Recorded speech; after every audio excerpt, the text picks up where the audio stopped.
If you would allow me to revealed that with Dansuki, the same journalist you are blaming. I was the one that took that document with Dansuki. Hold on. I put it for you to see. I am not blaming you. We are not jokers. It is intellectually fraudulent for you to say we are jokers. I want to tell you, and I mean it sincerely, that the journalists have not lived up, the modern journalists have not lived up to the expectation of Nigerians. If you recall, journalists fought the military, fought them, and now even civilian regime, you are telling me about our big jokers. Now, let me even tell you that you are saying that what have they done? I want you to know that when you have the majority in the National Assembly, the minority can only have their say, except you're saying that we should use gun and go and shoot everybody there. You will still be the person that will say, no, we have exceeded our boundary. So the majority will have their way, the minority will have their say.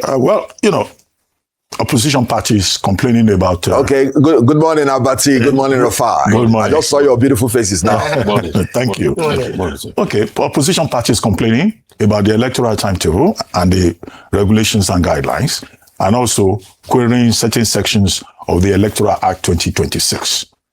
Now, is there any remedy? I've had some commentators say, the Electoral Act 2026 should go back again to the National Assembly for it to be reviewed, particularly the contentious sections 70, 77, 84.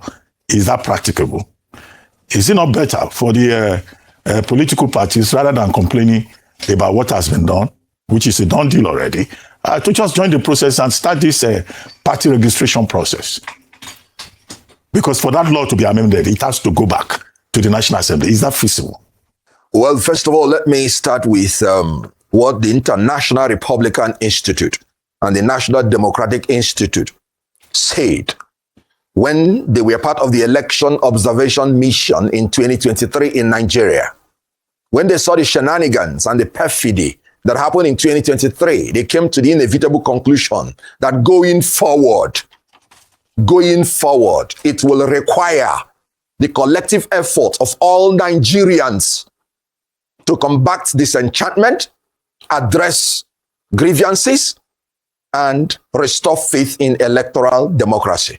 So I would want to say that it should not be the duty of the opposition parties in Nigeria now to start addressing and interrogating what is happening, because grievances are mounting, disenchantment is growing, and the faith in our electoral democracy is dimming and diminishing. We have to be very careful, because we just heard about queues, started as rumors of queues, and they told us queue.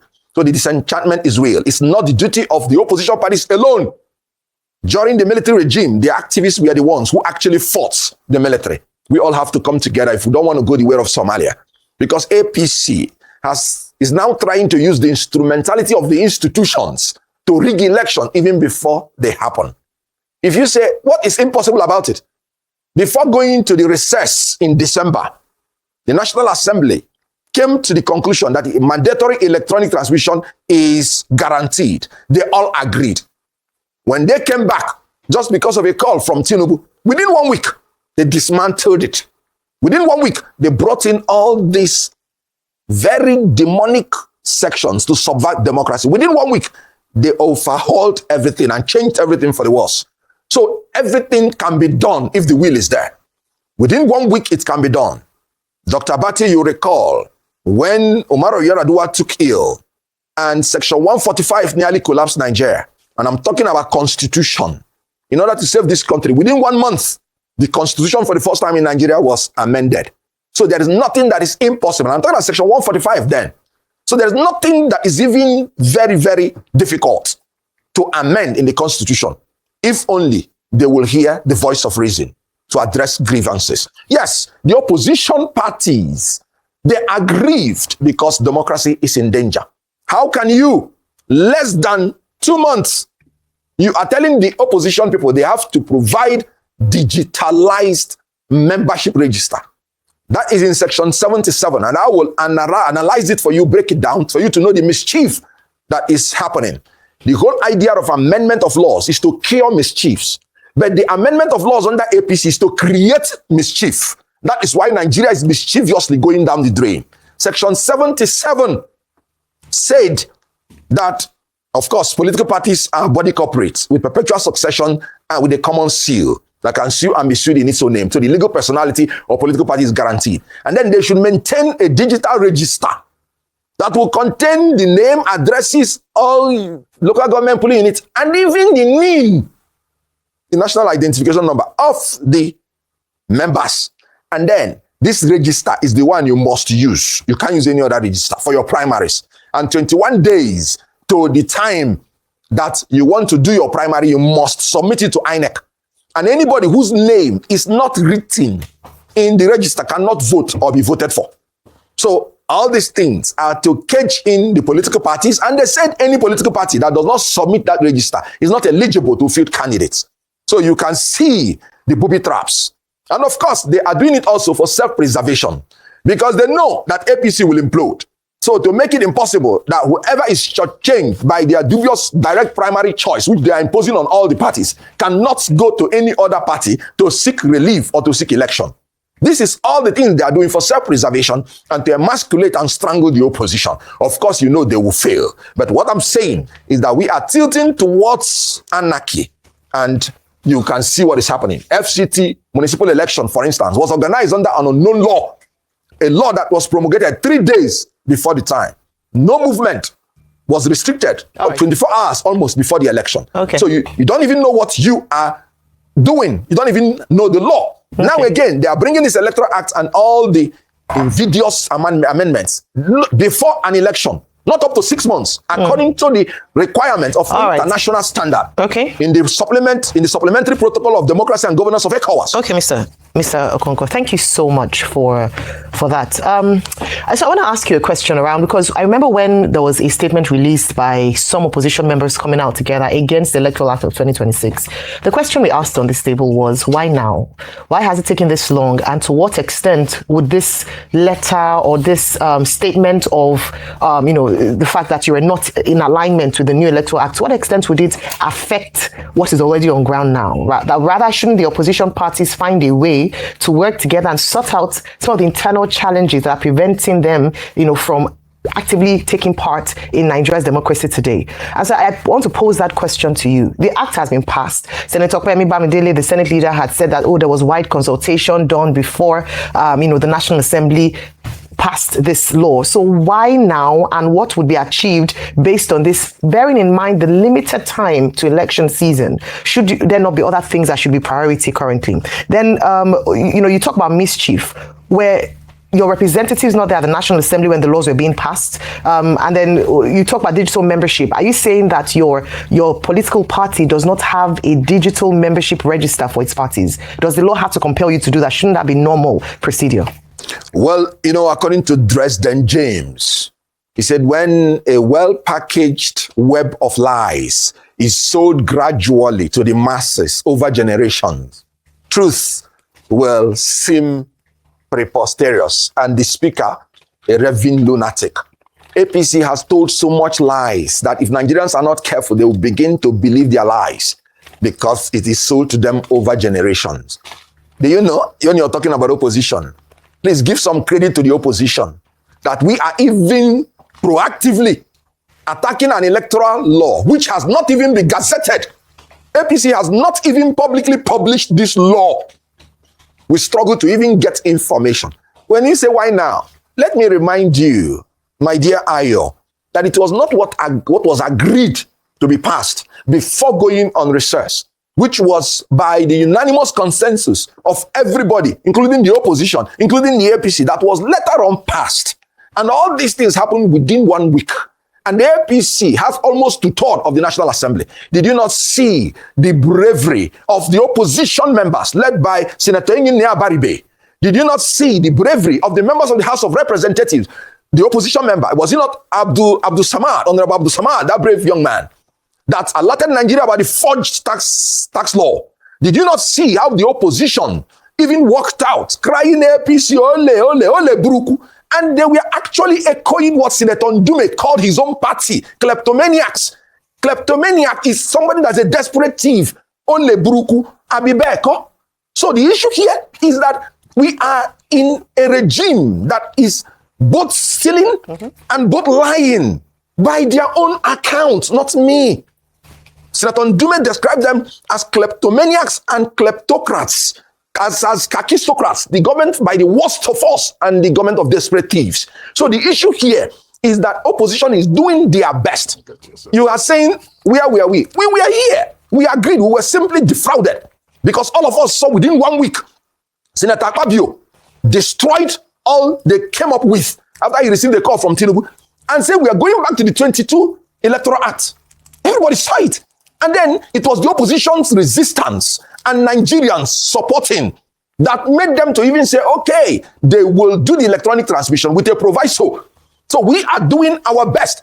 They will come to tell you, where is opposition? Lies. They will come to tell you, we do not provide alternative. Lies. Tell me one policy, and I will tell you the position of the opposition in it and the constructive alternative we have provided. Yes, Mr. Okonkwo, I want you to respond to the question very quickly. Mr. Okonkwo, I want you to respond to that question on digital membership. Proceed. And if that shouldn't have been your process anyway, should the law compel you to have digital membership? What is your resistance to that? Why don't you want that option? No, our resistance is not in digitalizing. Our resistance is in the time available to do that. We want electronic everything in Nigeria. But you can't come 1 month to when we want to do something and you're telling us we must do it or we'll lose our eligibility to contest. APC that could not. Now, the David Legmark NWC, for instance, we were just admitted September 10th into the portal of INEC.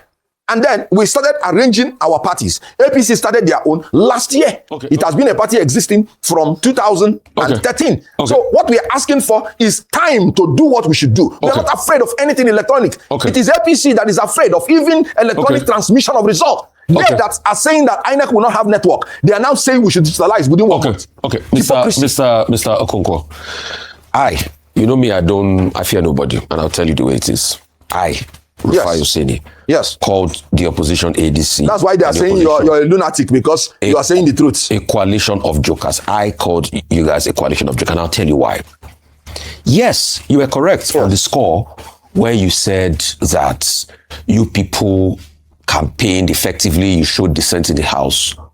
But also, I think Dr. Abati kept on using that word, red herring. The transmission became a red herring that the things like this one, Section 84 that you're not talking about, the lawmakers didn't focus on it.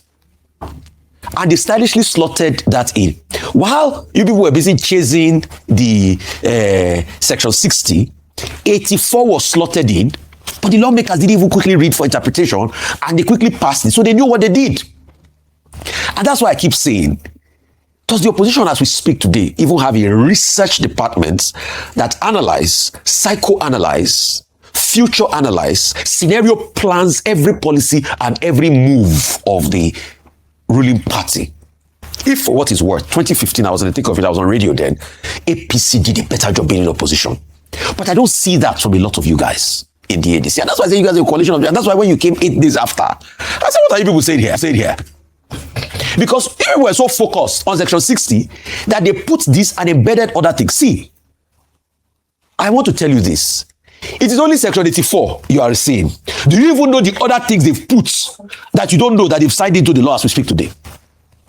Do you know many other sections? That's my point. That's my position. And that's why a lot of people say these people are jokers. It's only Section 84 because we've seen that now. Do you know other things that are there?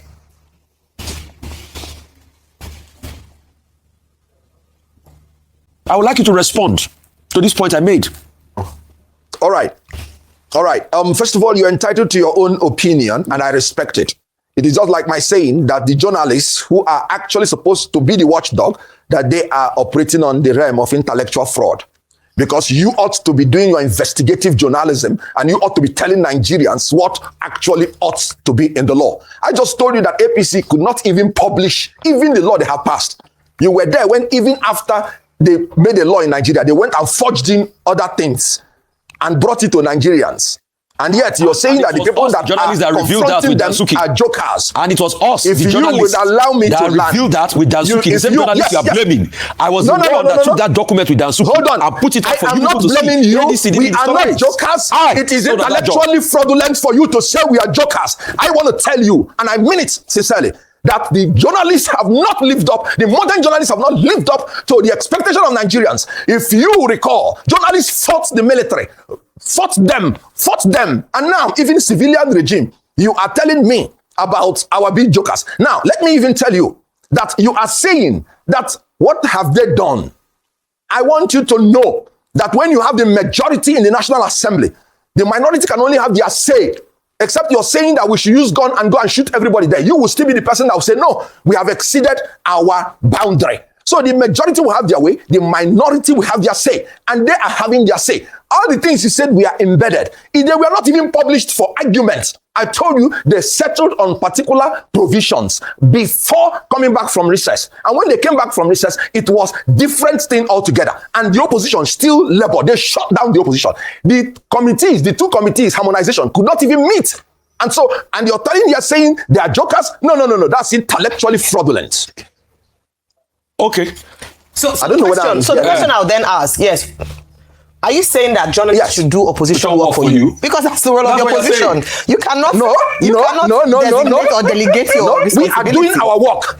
We are doing our work. You're not doing your work. If you say we are jokers, why we're doing our work? With respect, Mr. Kenneth Okonkwo. No. That statement is. That statement is, like I said, is intellectually fraudulent. Mr. Kenneth Okonkwo, the statement is not intellectually fraudulent. You see, it's a shame on the ADC. Yes, very. That you because you can't say jokers that you on came people here, that are fighting day and night. That you came here to abdicate your responsibility as opposition and put it on journalists. And I'm happy you talked about the tax law. Well, this was us, the journalists, on this table that worked, got the details from Tansuki, put out all the arguments, kept on saying it. The fact that your party knows and there was a forgery about the tax law today is because us here, I don't like to take credit for things, but I know the work I did on that tax law. Even till today, the lawyers that after the opposition has exposed it in the house, took that case to court, they worked with a team of journalists. But your political party, ADC, has not taken any case to court. You have not been proactive. You have not, and you're not abdicating your responsibility to us journalists to do your work for you. Okay. What you are saying is absolutely not correct. Absolutely not correct. Please. Let's not turn this conversation into a shouting match. It doesn't look good on television, in my opinion. Oh yes, it's. But let me ask you. You were quoted recently as saying that the elections in the 6 area councils in the Federal Capital Territory are invalid. Yes. Because those elections were conducted under an unknown law. The law that is known to us, the enabling law now, is the Electoral Act 2026, publicly debated and processed, according to the process of law. Now, why do you say that election is unknown to law? Why have you not gone to court to challenge it if you consider those elections illegal and invalid, null and void? Very good. And that is why it is good for you to read between the lines and pay attention when somebody is talking. I did not say it's unknown to law. I said it's on an unknown law, meaning it has not been publicly published. One principle of rule of law is that before you start implementing and enforcing any law on a people, you must make them to know what the law is. Otherwise, it will not bring orderliness in the society. So I said unknown law. It is a law that the people have not known. I didn't say it is not known to law. I even pointed out that it is legal, but it is unknown to the people. And it is against rule of law to enforce a law on a people you have not publicly published. So what you said is out of order. And did not represent what I said. Okay, if you say it was not, the law has not been officially gazetted. Now, just making a comment like that. Yes, that's what I said. Yeah, just wait. Have you made the attempt to find out, there is FOI, Freedom of Information Obligations, to ask for that official gazette? Have you gone to the government printer to find out if already it's been published? What is the source of your allegation that the Electoral Act 2026 is unknown?